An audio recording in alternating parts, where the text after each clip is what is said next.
Hi everybody. I wanted to come on just for a few minutes. I just want to do a quick video, let you know that I'm alive and well. I've gotten so many messages, so many cards, so many well wishes over the last week. I Most of you know already. Some of you may not know that I lost my dear daughter. Um, on December the 8th. She would have been 51 on the 14th. Um, she died of a broken heart, is what I say. She took her own life after realizing the load she was carrying was just too heavy. Many people know about that kind of thing. This was the little card from the funeral. I still can't believe she's not here. I've been doing some slow stitching. In the last couple of days, I started another one of my little kind of scrolls that I do. And so when I do these, I usually do them on both sides. And so I'm working on one side, a little bit of the other side. But so I'm working on this scroll because this kind of stitching, when you do just putting scraps and borrow stitching, is so meditative, and right now that's kind of what I need. Um, Everybody knows that parents are never supposed to have to bury their children. That's that's hard. I know that now. And for a young lady that really thought she was unloved, the funeral home where we had her service was, they had to bring in extra chairs because there was so many people there that loved her and cared. She had a beautiful service. Many people got up and spoke. There was a white dove release. So her two daughters, my granddaughters, were the ones that were able to release the white doves. And then they played music while the doves were leaving.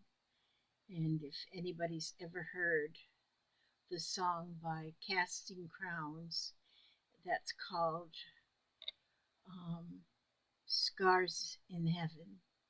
Scars in Heaven. Oh my gosh. That song is just, I've listened to it probably 99 times already. I have to quit listening to it though because I've run out of tears. This is I started making this a long time ago. This is a scroll that I worked on quite some time ago, and this one was made for the 5 stages of grief. I've added some more to it lately. I've got a little angel in there. I received this angel from Stacy, and I wrote on her wings 1972 to 2023 because that's how long my daughter was here on earth. But this, and then I have a couple of her pictures in here that I just have just a few. She was absolutely beautiful, except when I permed her hair that year. That was a little weird, but because she already had beautiful hair.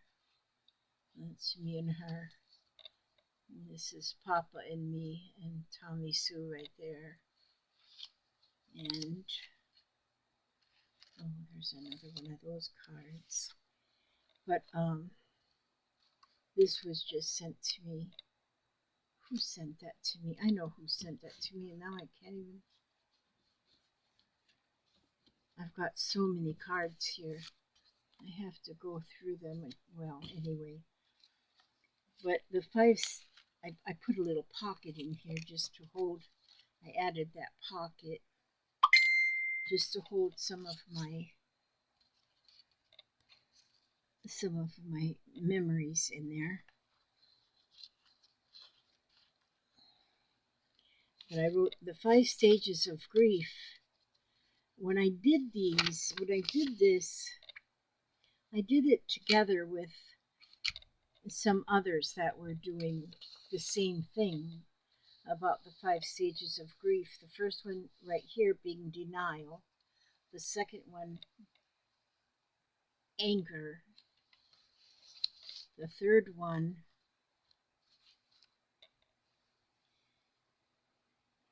well, no, the third one here I have is depression. No, this was depression. This was my anger. And this one was the bargaining. And then the end one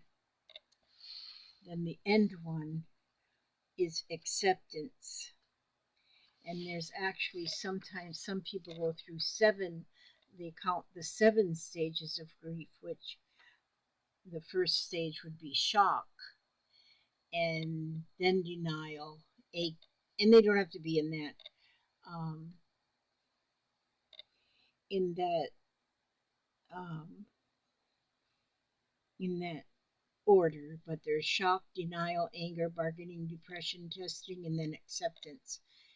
And so the beginning one could be shock and then denial, and then along with the bargaining would be the testing. And I just keep that in there too. And this one, I have to send this one off to my son. I should have already had it sent, but I don't have it sent. But like this one, I added a few more things, and I can still add some more if I wish. And I put this flap on here just because. And then I had another picture in here. And that's where she was much younger. But my daughter has went through depression quite a bit in her whole life. And I think every one of us in the family have tried to help her. We have all tried to help and to assure her that she is loved and assure her that things will always get better. And but she just got to the end of, she just couldn't do it anymore. And so she took her life on the 8th, which one sad part of that is my son's birthday is also on the 8th. And so that's kind of sad for him. But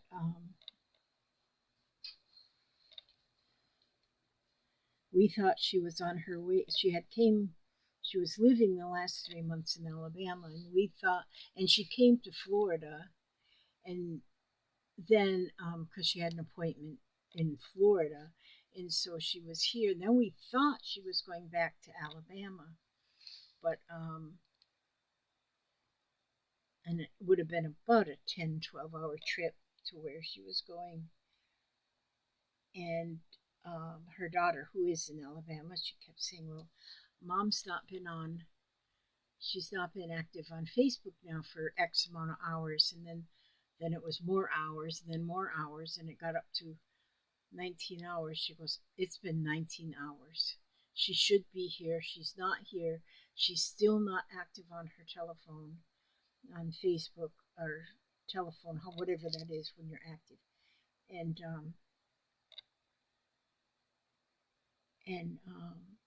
so we were then really worried. Then all of a sudden, her phone was active. Her phone was active. And so then we were excited. And then when my son come in, he was outside. My son come in. I says, Katie just heard from Tommy Sue. So she seen that Tommy Sue's phone was active. So she's all right somewhere. We were concerned, very concerned. And my son, he just sat down on the floor beside of me. He goes, Mama, there was just a policeman here looking for Jennifer, which Jennifer's another daughter. And I said, why were they looking for Jennifer? He said they wouldn't tell me. They just said it was a notification of death. And I said, that can't be. That can't be. And but they wouldn't tell him anything. They wanted to talk to Jennifer, and we figured out later that Tommy Sue's license had the address where she was living next door, which actually that property belongs to Jennifer there. And so, but Tommy Sue's been living there for the last a little over 9 years. And so that's why they were looking for Jennifer. Well, I still didn't believe. When he said that, I said, no, it's some kind of a mistake. They made a mistake. And because Tommy Sue's phone just showed that she was active. And Billy says, well, I'm not going to call Jennifer right now because she's at work, and I'm not going to disturb her at work because it's probably just a mistake. And so then in about an hour, then here come Jennifer in. And she had just got to work. She wasn't there long, and she was uncontrollably crying. So then we knew. Then we knew. No, it was. And it was. They had found, the policemen had found her at the hospital where she was working, and they notified her that they found her sister. They found her she was actually at a park, at a nearby park, and the park ranger who goes around in the morning before they actually open the park, they go around to all the bathrooms and make sure that they're ready for people to come in, and that's when they found her. And so when that phone went back on, that was when the policemen they actually used her fingerprint to turn the phone on, because then they had to do a investigation or something, I don't know. And so, but now the funeral was on Friday. We had a funeral on Friday. And what is today? Today's Monday or Tuesday. I don't know what it is. And so now we're just going on. We're just going on. So I'm going to be hopefully I will be back to my old self and doing my videos shortly, soon. I'm concentrating. I thank God I have two granddaughters here, because them two little girls, they keep me laughing. And so I can get in a lousy mood, or whatever you call this mood. I don't know what you call this mood, but I get in this mode, whatever, and this scroll here, I did both sides on this one, so And I'll probably do both sides on this one too. This one isn't one for any stages of grief. This just is a calming, meditative scroll. So once I get this whole side done, then I'll do the other side. But I got a lot. I add things. Like I just got a beautiful gift in the mail from Ray that includes includes beautiful little pieces. But when you do a like this here piece, this square right here is I just flipped it over so it's on both sides. And so like in this beautiful package of things that I got from Ray, um, there's a lot of pieces that I could do just that with, is put them to where they are on both sides. And that's so pretty like that on each side. And so that might be what I'll do right there. And adding different things. Um, this is beautiful, just beautiful. And I will always know that this, although this doesn't have anything to do with grief, it's just meditative to get me through the process, I think. But I'm going to be working on this, and I seem to be carrying this everywhere I go. I even take it to bed with me right now. I don't know if I'll continue doing that very long, but right now it's so fresh. It's all so fresh. We're not supposed to bury our children. No, our children are supposed to take care of us after our life comes to an end, not the other way around. But I just wanted to share with you all why I'm kind of out of the loop right now. I, I am out of the loop, but I'm going to get back in the loop. But I want to thank everybody. Oh my gosh, there was flowers, there's live plants, there's cards, there's people have donated funds to help with the costs.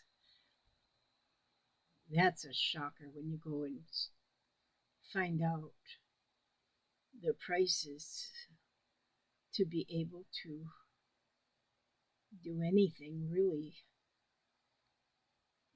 I mean, at the end of life, good night.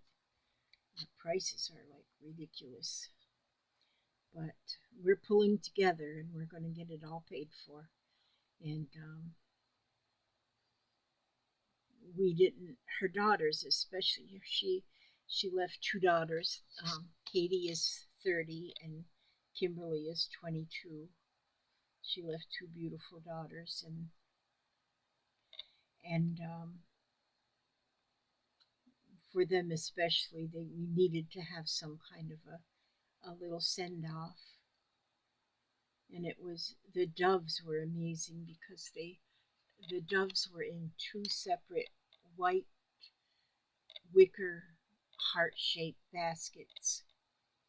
And first one of the girls opened one basket and the doves left, and then the other girl opened the other basket and the doves left, and then they read a poem that was in a frame, which they gave that to the girls, and then they played that song by Casting Crowns, Scars in Heaven. And then then they had chose this because the girls made all the plans, the daughters, and they wrote on the back here, it says, the magic of a mother's touch. There's magic in a mother's touch and sunshine in her smile. There's love in everything she does to make our lives worthwhile. We can find both hope and courage just by looking in her eyes. Her laughter is a source of joy. Her works are warm and wise.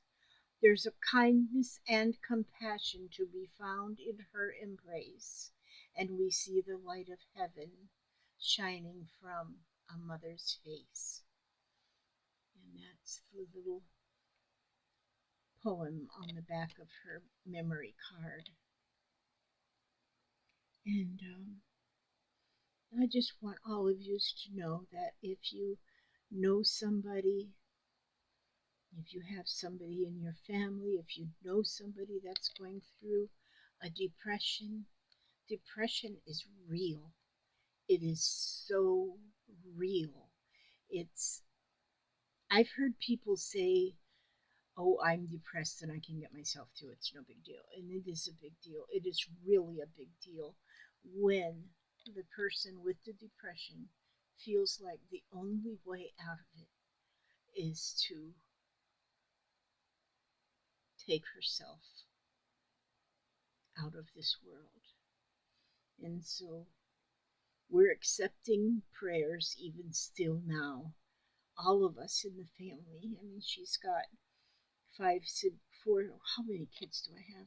Oh, she's got three, no, she still has two sisters and three brothers. Oh my God, I don't even know how many kids I have. So her siblings are absolutely brokenhearted, and every one of them has said, "I don't know what I could have done better, but I know I could have done something better." They're feeling responsible. They're feeling guilt. They're feeling, and we all are thinking, if we just did something a little bit better. And but no, this wasn't her first time trying. This is just the time. Well, I'm gonna let you go. I just wanted to let you all know why I'm not active right now, but I will be more active soon, very soon. And I just want you to know, you all to know I love you very much. I care about you very much. And your strength, I'm feeling your strength right now. And I love you so much. And I ask God to watch over you every step you take, every move you make. Keep you safe and secure, keep you happy, healthy, and humble. And if you have a depression yourself, find somebody to talk to openly and completely and exactly what's on your mind. Say it. Don't hold things in. I mean, if you have to talk to a stranger on the street, I don't know, just talk to somebody. Talk to somebody because there is hope and help for everybody. God bless and keep you all, and thank you for watching.